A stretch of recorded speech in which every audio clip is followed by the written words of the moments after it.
selama Gibran masih nongkrong sebagai wapres, sampai kapanpun tidak pernah dapat berkah dari Allah SWT.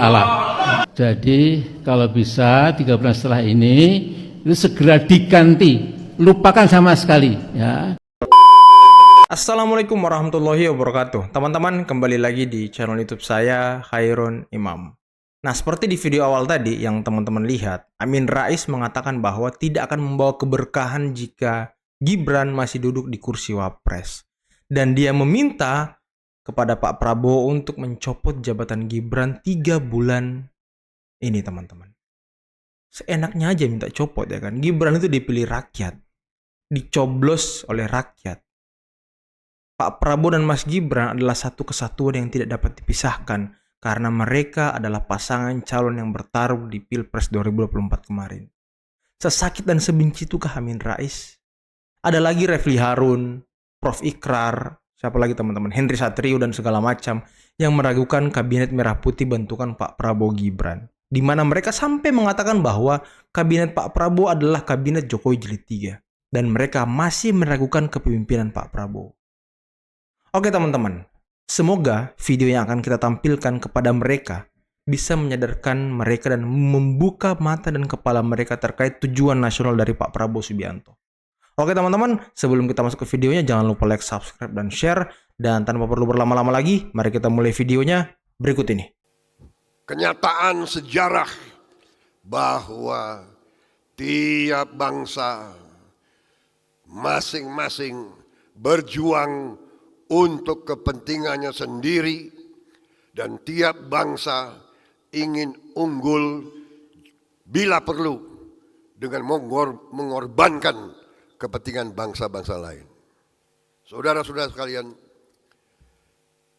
ini saya bicara dalam konteks bahwa dengan idealisme kita, dengan kerja keras kita, tahun 90-an kita diambang tinggal landas, tetapi kita tidak waspada, kita diganggu oleh kekuatan-kekuatan besar, kita cekcok di antara kita. Akhirnya pembangunan yang bisa kita seharusnya tahun 90-an kita tinggal landas, kita jatuh. Kita tidak bisa tergantung kepada bangsa lain. Bertahun-tahun Prabowo Subianto selalu bicara, mungkin sudah 20 tahun lebih, 25 tahun lebih. Saya selalu bicara swasembada pangan, swasembada pangan, swasembada pangan. Saya bicara food estate, bukan saya bicara food estate. Ibnu Sutowo sudah bicara food estate tahun 60-an. Ada orang-orang Indonesia, ada tokoh-tokoh Indonesia, ada intelektual Indonesia yang mengejek saya. Mengejek konsep food estate. Saudara-saudara sekalian. Ada yang mau import saja makanan, pangan dari luar. Saya katakan, kalau terjadi krisis di dunia, kalau negara-negara lain tidak mau jual pangannya ke kita, masa di 280 juta rakyat Indonesia harus tergantung kepada bangsa lain. Padahal yang Maha Kuasa memberi lahan yang cukup, memberi tanah yang subur, memberi air yang cukup.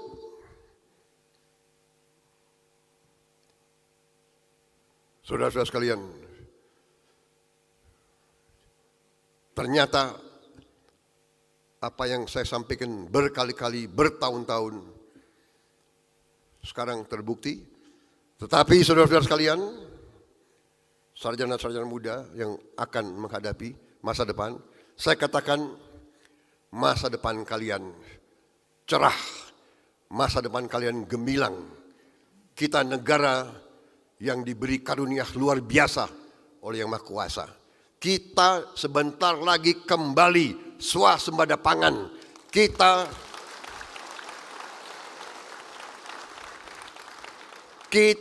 tidak akan import makanan dalam 2-3 tahun lagi kita bahkan akan menjadi supplier, kita akan menjadi lumbung pangan dunia, saudara-saudara. 3 tahun lagi.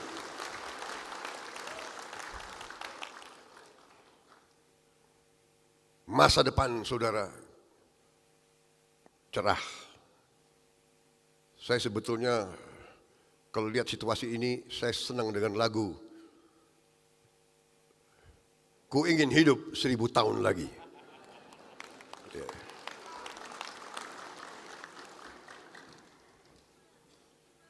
Saudara-saudara sekalian, masa depan kita sangat gemilang.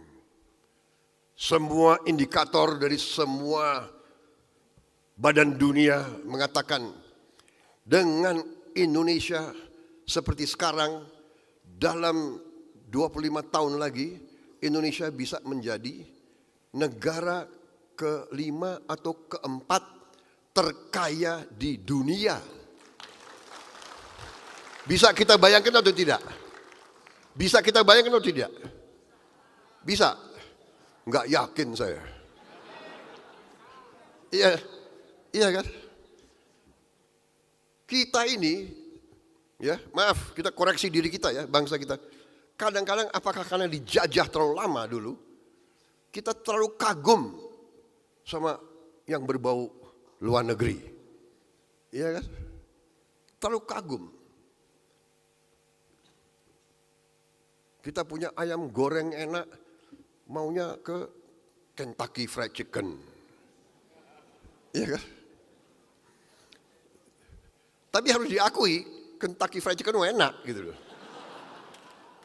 Tapi ya jangan selalu Kentucky Fried Chicken. Iya kan, saudara-saudara sekalian. Koreksi. Kita kadang-kadang kurang percaya diri. Termasuk para sarjana, termasuk para guru besar kita. Kadang-kadang apa yang dikatakan oleh negara-negara tertentu, kita iya aja terus. Padahal saya katakan, pelajaran sejarah mengajarkan tiap bangsa hanya akan mengutamakan kepentingannya sendiri. Dan kadang-kadang mereka tega menghancurkan negara lain. Ini kita lihat hari ini di hadapan mata kita sendiri. Ada bangsa-bangsa tertentu selalu ngajarin kita HAM demokrasi. Tetapi di Gaza ribuan anak, ribuan ibu-ibu dibantai, dibunuh, dibom. Mereka diam. Mereka bilang itu bukan pelanggaran HAM.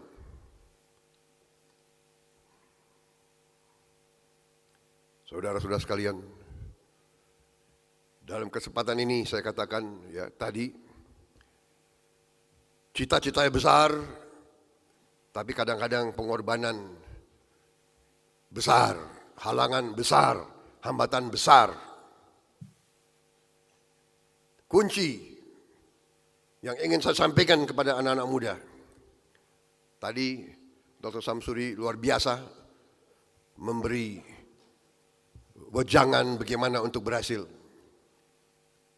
Saya juga ingin tambahkan, kita butuh anak-anak muda yang tangguh. Kita butuh anak-anak muda yang cerdas. Kita butuh anak-anak muda yang pinter. Kita butuh anak-anak muda sebagai calon-calon pemimpin. Dalam waktu dekat, saudara bisa saja nanti menjadi pemimpin. Mulainya pemimpin di tingkat pedesaan. Habis itu meningkat terus. Rakyat kita butuh pemimpin-pemimpin yang pintar, cerdas, tangguh.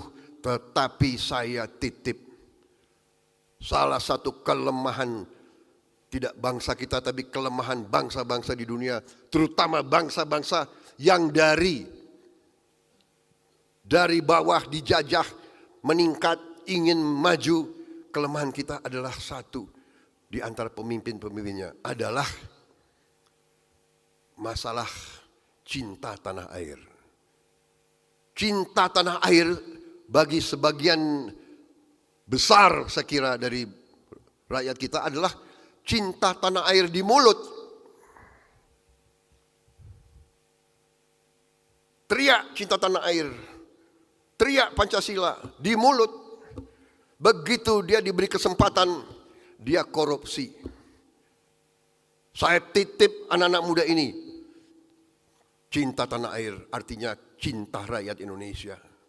Rakyat Indonesia masih banyak yang susah. Rakyat Indonesia masih banyak anak-anak kita yang tidak makan pagi.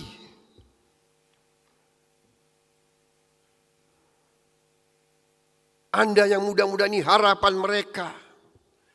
Kalau Anda ingin meraih kepintaran, ingin meraih gelar, ingin cari posisi, begitu Anda dikasih posisi, Anda ikut meneruskan korupsi, Anda ikut curi uang rakyat, Anda ikut markup, Anda ikut manipulasi. Ya, karunia yang Tuhan berikan kepada kita, segala kekayaan kita nanti akan sirna. Korupsi adalah yang menghancurkan suatu negara. Korupsi yang akan membuat negara miskin. Saya titip sama anak-anak muda ini, ya, jadilah pemimpin yang cinta rakyat. Cinta rakyat. Saudara boleh inovatif, harus kreatif, harus cari kekayaan, tidak dengan merampok uang rakyat, cari kekayaan, menciptakan kekayaan, create wealth, don't steal from our people, create wealth. Banyak kesempatan. Ya kan? Saudara-saudara, begitu luar biasa kekayaan diberikan Tuhan kepada kita. Saya bicara dengan beberapa pengusaha beberapa hari yang lalu. Kelapa, kita adalah produsen kelapa terbesar di dunia. Produsen kelapa terbesar di dunia. Di sebuah negara tetangga kita ada 2.000 pabrik pengolahan kelapa. 2.000. Di mana bahan bakunya, kelapanya? Dari mana? Dari Indonesia. Di Indonesia mungkin kalau dihitung sekarang, mungkin tidak lebih dari 4-5 pabrik pengolahan kelapa. Ternyata kelapa ini bisa bahan untuk macam-macam. Bahan untuk bikin roti, bahan untuk bikin macam-macam. Bahan untuk obat, suplemen.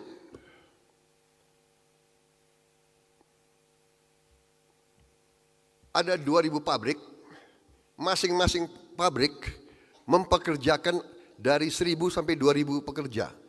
Berarti 2.000 pabrik itu potensinya mempekerjakan 2 juta orang. Kelapanya dari kita. Ahli kelapa yang terkemuka ada di kita. Pohon kelapa yang alam sekarang, satu kelapa 1 tahun mungkin 40 buah. Dengan bioteknologi, dengan benih-benih yang baru, kita mungkin sekarang bisa satu kelapa 100 buah setahun. Memungkinkan. Bayangkan betapa kekayaan kita. Saya katakan kepada pengusaha itu, saudara, negolah sama negara itu. Suruh pindahin sebagian dari 2.000 pabrik ke Indonesia. Saya berharap dalam 2-3 tahun akan ada puluhan, ratusan pabrik-pabrik pengolahan kelapa. Itu baru satu bidang. Kita merencanakan 21 komoditas yang pabrik pengolahannya harus di Indonesia. 21.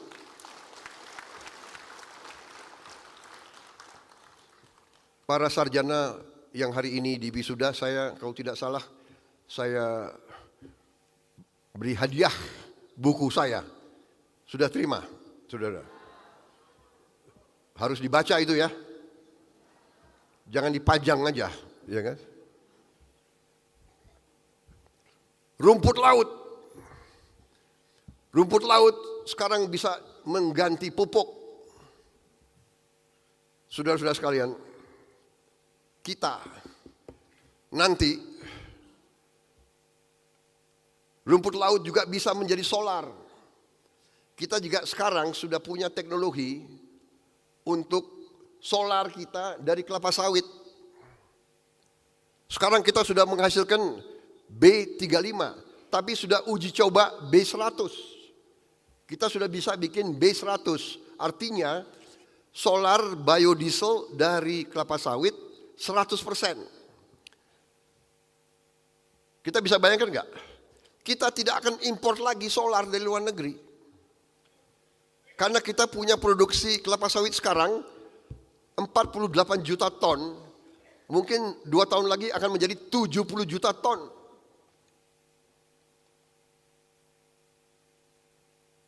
Saudara-saudara sekalian, apa artinya? Artinya nanti BBM kita akan ramah lingkungan, tidak ada polusi, dan terbarukan. Bukan kita ambil minyak dari tanah habis, gas dari tanah habis, tidak. Selama ada matahari dan selama ada hujan, pengairan, tiap tahun kita bisa panen solar. Banyak negara iri sama Indonesia. Kita nanti green energy dan kita akan swasembada energi, saudara-saudara sekalian. Bensin dari mana? Dari etanol. Etanol dari mana? Dari tebu, dari singkong. Saudara-saudara sekalian. Saudara-saudara sekalian, intinya adalah yang saya sampaikan, masa depan gemilang, tapi kita butuh pemimpin-pemimpin yang tadi. Pintar, cerdas, berani, tegar, ya kan? Dan cinta tanah air, cinta rakyat.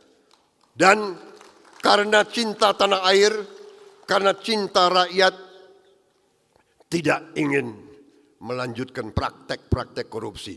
Kuncinya itu saudara sekalian.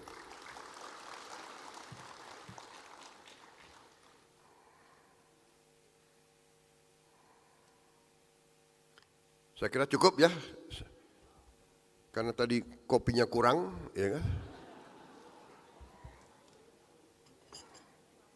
Ini ada cangkir, tapi nggak ada kopinya. Karena banyak orang ini kenal saya.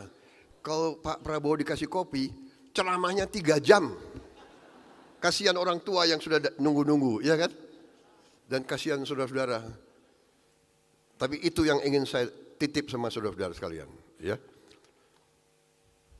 Pintar, cerdas, berani, tegar, cinta tanah air, cinta rakyat. Jangan sekali-sekali mencuri dari negara, bangsa dan rakyat Indonesia. Ya.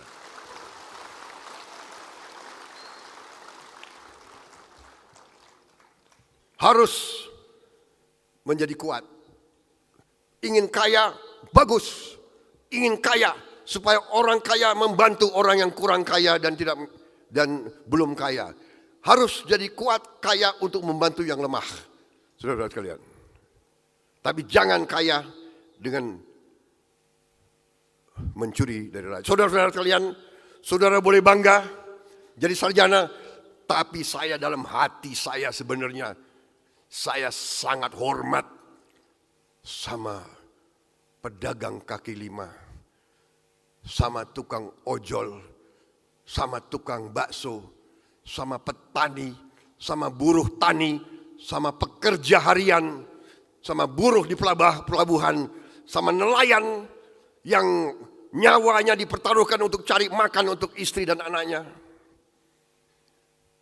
Si pedagang kaki lima tiap hari keluar, dia dorong itu, keringat, fisik, mencari makan untuk anak dan istrinya. Itu yang kita hormati. Mereka mulia, mereka jujur, mereka halal. Saya ingatkan ini, hai para sarjana, hai para profesor, hai para teknokrat, ilmumu harus untuk bangsa dan rakyatmu. Ilmumu untuk bangsa dan negara. Saya suka dengan moto UKRI, belajar untuk berbakti, raih ilmu untuk bangsa. Saudara-saudara sekalian. Dan begitu kau dapat gelar, begitu kau dapat sarjana, begitu kau dapat penghargaan, jangan sombong. Cintai mereka. Tukang becak, ada yang umur 70 tahun masih narik becak.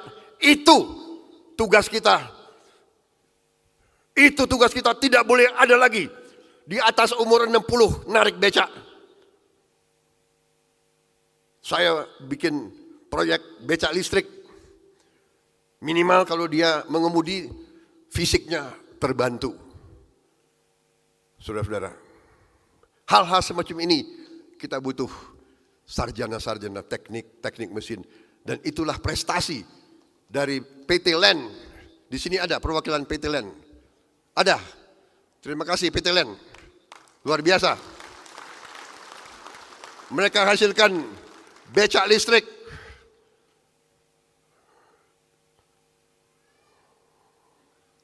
Baik. Saya kira itu dari saya. Masa depan saudara hebat, luar biasa. Dengan titipan yang saya berikan, ya. Selalu. Makanya Universitas Kebangsaan namanya kebangsaan. Melalui cobaan sekian tahun, ya kan, saya pertahankan karena namanya. Saya berharap Universitas Kebangsaan Republik Indonesia akan memberi sedikit sumbangan kepada pembangunan bangsa Indonesia.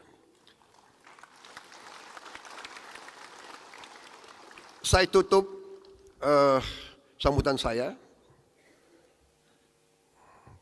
dengan mengutip dua tokoh bangsa, ya kan?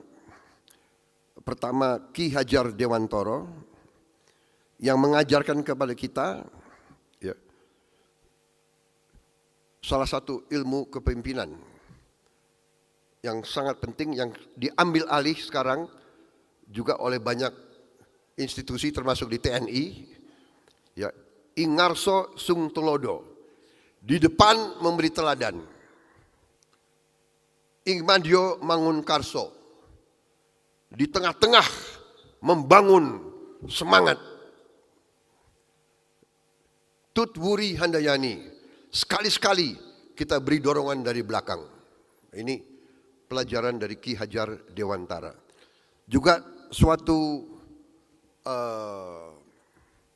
ajaran dari seorang tokoh dari Amerika Latin yang sangat terkenal. Dia pahlawan, dia membebaskan kalau tidak salah 4-5 negara melawan penjajah Spanyol.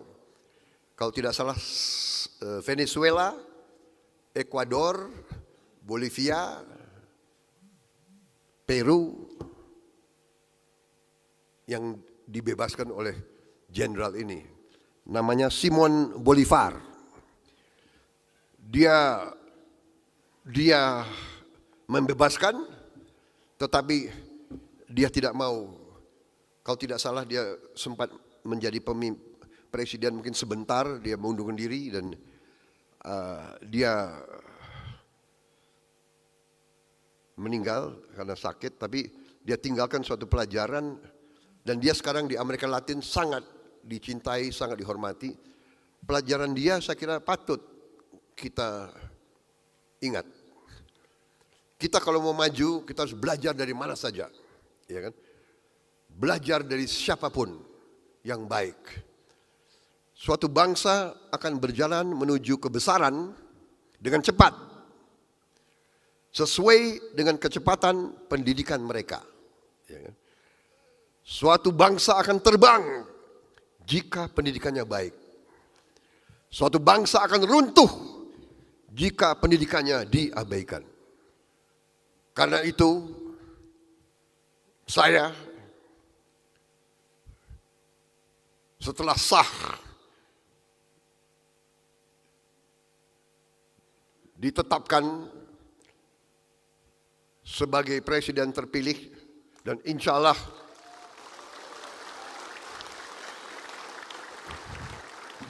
Allah saya menjadi presiden Republik Indonesia secara resmi pada Oktober tanggal 20 yang akan datang. Saya bertekad tugas yang diberikan kepada saya oleh rakyat Indonesia, saya anggap juga sebagai tugas mulia yang diberikan di atas pundak saya oleh Yang Maha Kuasa. Artinya, saya harus bekerja keras, sekeras-kerasnya, dengan semua unsur yang bersama saya, mencari putra-putri terbaik Indonesia untuk menghilangkan kemiskinan, menghilangkan kelaparan dari bumi Indonesia, mengelola kekayaan bisa dinikmati oleh seluruh rakyat Indonesia, dengan demikian membawa keadilan kepada seluruh rakyat Indonesia, dan sarana antara lain memperbaiki pendidikan Indonesia dengan sebaik-baiknya.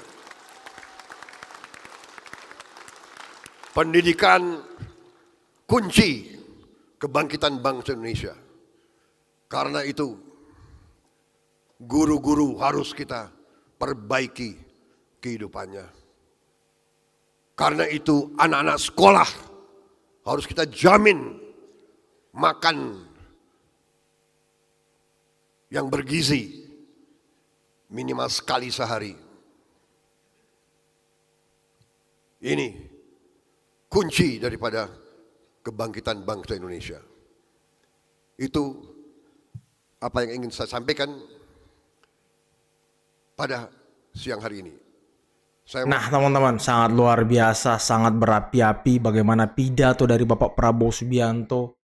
Bagaimana beliau sangat memahami, mengerti tentang geopolitik, memahami tentang kebutuhan bangsa, memahami tentang persoalan bangsa, memahami bagaimana cara menyelesaikan persoalan bangsa, bagaimana beliau sangat peduli terhadap rakyat kecil, sangat peduli kepada orang-orang yang mungkin tidak beruntung dalam hidupnya di negeri ini, orang yang di bawah garis kemiskinan, bagaimana beliau tidak ingin melihat ada orang tua yang masih menarik becak, teman-teman.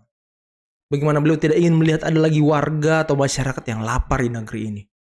Inilah sosok Presiden Prabowo yang saat ini menjabat dan memikul tanggung jawab besar untuk bangsa kita, teman-teman. Kita doakan semoga Pak Prabowo selalu sehat, semoga beliau selalu dan senantiasa dilindungi oleh Yang Maha Kuasa, teman-teman, dan bisa menyelesaikan seluruh persoalan bangsa saat ini. Oke teman-teman, mungkin cukup sekian dulu video kali ini. Jangan lupa like, subscribe, dan share videonya. Akhir kata, billahi taufiq wal hidayah. Wassalamualaikum warahmatullahi wabarakatuh. Bye-bye.